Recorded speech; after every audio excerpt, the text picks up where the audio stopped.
done on black dots. We're just going to have a few words of welcome. Tēnā koutou, tēnā koutou, tēnā koutou katoa. I'm Geraldine, Head of Department for the Art, Design and Media. And I'd like to welcome all of you here, friends, family, partners, children, students, tutors, and anyone else.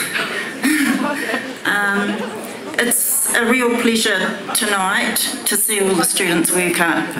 It's been a pretty intense few weeks, but I'm really pleased to see it all up now.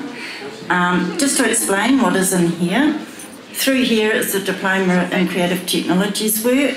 We have one Bachelor of Visual Arts student at the end there, and then in this room we've got the certificate in photography, which are all girls, which you might have found out. So a bit low on the guys this time round. Just one other thing I'd like to do before I hand it over to our CE is thank all the sponsors. This event would not be able to happen in the way that it does if we didn't get some sponsorship.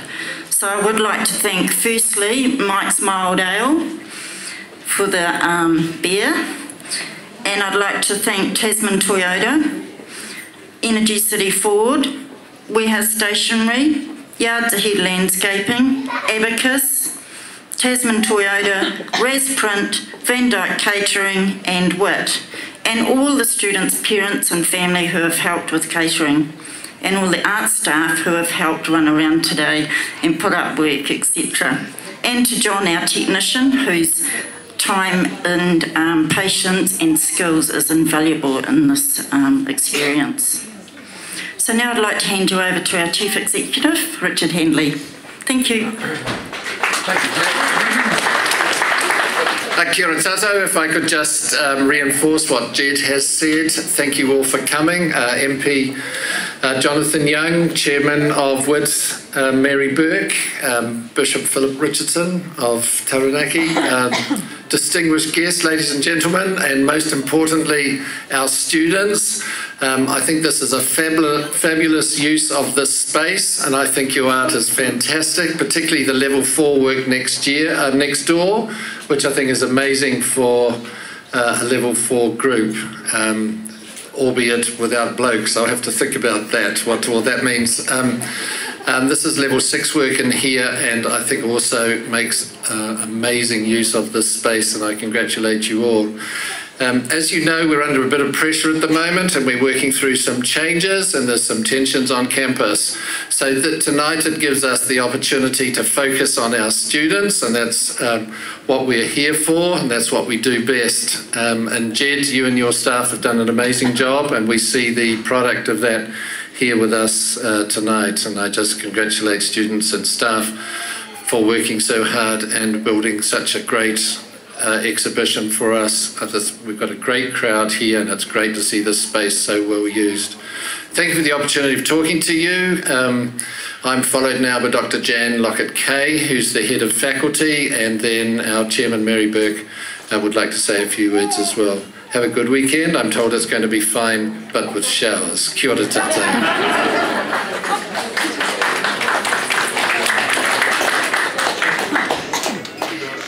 Good evening and greetings to you all.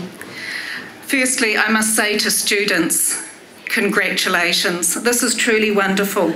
So to each and every one of you for your individual work as is displayed here, again, congratulations.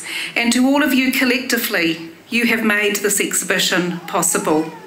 And I know now that you can take a deep breath and reflect on a year of study, and I wish you all the very best for 2013, whether that be to come back to WITT to continue your studies or take up employment or pursue other dreams. So all the very, very best. And we do look forward to seeing a good number of you back here on campus next year. I also want to acknowledge family and friends, because without family and friends, study is actually really hard work. So I salute you as well, and you need to share in the success of the students that have displayed here this evening. And finally, to our visitors and friends of WITT, enjoy the exhibition, and we look forward to you coming back next year because we're going to have something as good in 2013. Thank you, and I'm going to hand over to Mary Bourke, the Chair of the WITT Council.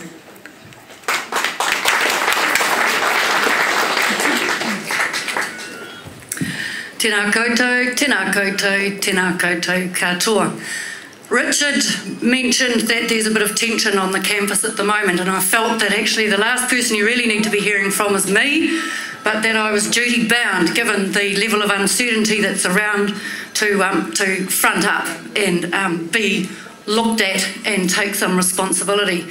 I did notice that Bishop Philip was here and thought, oh great, I can delegate to him and he can pray for us, but he said no, he's here as a dad, and so that's how he shall remain.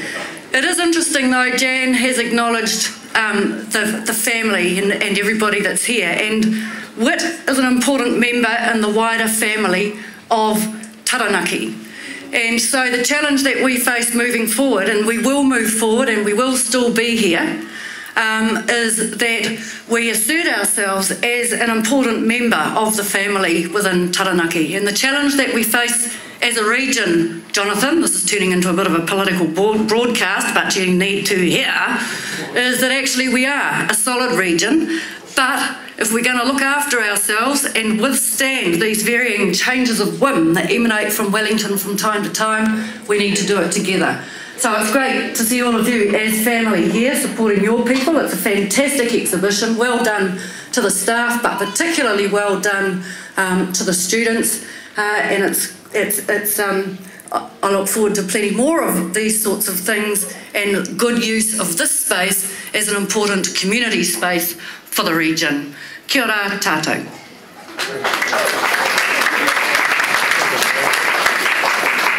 Thank you, Mary. Now I have great pleasure in welcoming our guest speaker, who is also one of our graduates of this school, Mikaere Gardiner.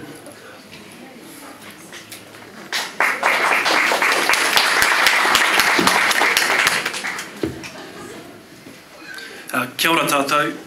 Kia tauiho ai te tōmairangi o tōna atawhai, ki runga i a tātou mō aia ake tonu atu ai. Kia ora tātou, nau mai haere mai ki tō tātou nei whakāturanga o te pōnei, e kia nei te kaupapa o te wā ki te tautoko i ngā tauira nei mō te mahi toi, nō reira tēnei te mihi kia koutou katoa. Te mihi hoki kia koutou kia koe Jed, ngā kaiako o WITT, ngā tauira me ngā whānau kua tatu mai nei, nō reira tēnā tātou. Welcome everybody. First of all, congratulations to all the students exhibiting tonight. It's not easy what you guys have done and what you've gone through from personal experience. I know it's actually huge amounts of work setting up exhibitions like this, so well done. You should all be proud along with your family and all the tutors. So this is an art exhibition. This is an art school. What's the purpose of art? If not to provoke, stimulate, challenge and question. It's to make you think. Growing up, both my parents were artists. My dad a printmaker and my mum a painter and illustrator, so there wasn't much hope for me really. My brother and I went through kohanga and the total immersion kura kaupapa system, so 100% of all our lessons were given in Māori. Growing up, Māori was our first language. My dad is extreme Pākehā and my mum is extreme Māori, in both cases extreme being the operative word. We grew up with my mum being heavily involved in the Māori and art world and marae politics. In the school holidays we would go and stay with my dad, who would have radical skinhead friends over and come party regularly. Through high school, art was really important to me because Māori boarding school, Te Aute College I went to in the Hawke's Bay, had a high focus on Māori culture on one hand and school bullying on the other. 3 students committed suicide while I was at the boarding school for 4 years. One of them was a friend of mine who we found hanging from a rope in the dorm ablutions. Those years were intense and I spent a lot of time drawing and painting to keep myself sane. I anticipated art school from my high school years to be this liberating environment for making art, My first year at Massey University in Palmerston North was sort of like that, but after a bit I found it to be more restricting than it was at high school. My experiences of the classroom environment were mostly non-existent because I didn't really go to class. Because of this I failed most of them. I hung in for 2 years, then moved to UCOL in Ponganui to look after my dad once he got really sick, where I met the love of my life and current lifelong partner, Sophia, who had a profound influence on me and my work. She made me realise that art doesn't have to be all doom and gloom, and from witnessing the work she made, that art can have a positive effect on people. At this stage, I was painting what I would describe as political poetry in public spaces with only a black spray can. Once my daughter Frida was born, we decided to move to Whanganui, from Whanganui to New Plymouth, to be closer to Sophia's family. So I enrolled to study at my final year at WITT. And within the first few weeks, I found that despite it being much smaller, it was hands down the best art school I'd seen yet. This was due to its dedicated tutors and resources available that I hadn't seen at UCOL or Massey University. While studying my first year at WITT, I developed a character named the Ape Man as a critique on my experiences at art school and as a pseudonym for making illegal street art. I made many posters, painted tunnels, came runner-up in a regional graffiti competition, and 3 exhibitions I was in, including the graduate exhibition, and won a section in the Waikato Society of the Arts National Youth Art Award in Hamilton, all in that final year under the pseudonym Ape Man. I decided to change from the Ape Man to Eno last year as a second attempt at keeping anonymous. That didn't work out so well. I made many works on paper to paste up illegally in the streets in New Plymouth, averaging between 0 to 3 hours sleep per night for a number of weeks, while working full-time at Pukeariki Museum from 8:30 AM to 6 PM and spending time with my family once I finished work. As soon as my family would go down to bed around 9 o'clock, that's when I would go out into the shed and work quite solidly all night painting and drawing. The morning the front page story of a council worker as a graffiti vandal came up was an interesting day. I received a call waking me up first thing in the morning about 7 AM from my supervisor asking, "Have you seen today's paper?" suggesting that I read it seriously and rethink whether I should be coming into work. I said, yes, I'll still come into work. The second I stepped through the doors of the museum, I was handed the phone from a guy calling from 3 News desperately wanting an interview. I checked my emails. I had over 40 emails from every New Zealand media network you can imagine, as well as one from the UK and one in the States. It was never my intention to market myself this way, and since then I had